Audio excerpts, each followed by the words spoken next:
there's a question that lingers in the hearts of sincere believers. A question we ask ourselves after we've prayed, after we fasted, after we've repented. How do I know if Allah has accepted me? The answer is not written in the skies. It doesn't come with a dream or a whisper from the unseen. The answer is far more personal. You'll find it in your life. When Allah accepts your repentance, your heart feels lighter. Your priorities shift. You start walking away from things that once pulled you away from Him. Your life begins to reflect the light of your forgiveness. You performed Hajj, a life-changing journey. But how do you know if your Hajj was accepted? It's not in the pictures or in the souvenirs. The real sign is this.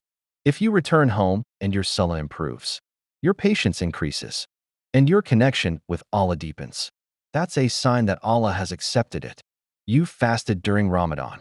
You stood in prayer. You recited Quran. You begged for forgiveness. But how do you know your Ramadan was accepted? You'll know when Ramadan ends, and you still wake up for prayer. When you keep turning to the Quran. When your heart refuses to go back to the same sins. When you make sincere dua asking, Ya Allah, forgive me. How can you tell if your plea was heard? When you notice that your heart is changing.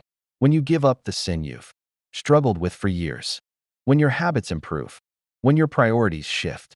These are the signs that Allah accepted your plea. And sometimes that transformation comes through pain. You lose someone close and suddenly you start thinking, if they're gone, I could be next. That realization isn't a punishment. It's not just grief.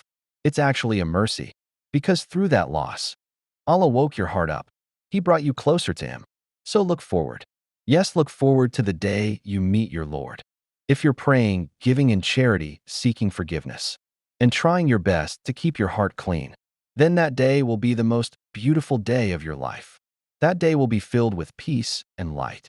Keep doing good, keep forgiving others. Keep purifying your heart from jealousy, hatred, and arrogance. Keep waking up for prayer, keep holding on to hope. You're packing your bags for the hereafter salah by salah, tear by tear, sujud by sujud, and if you die while trying, Allah will say you tried, and that was enough. That is success. That is acceptance, and never forget we are human. We slip, we fall, we sin, but don't give up. Don't lose hope. Indiana, Allah's mercy. No matter how far you've fallen, no matter how many times you failed, just come back and don't give up. May Allah accept all our deeds, forgive our shortcomings, and grant us a beautiful return to Him.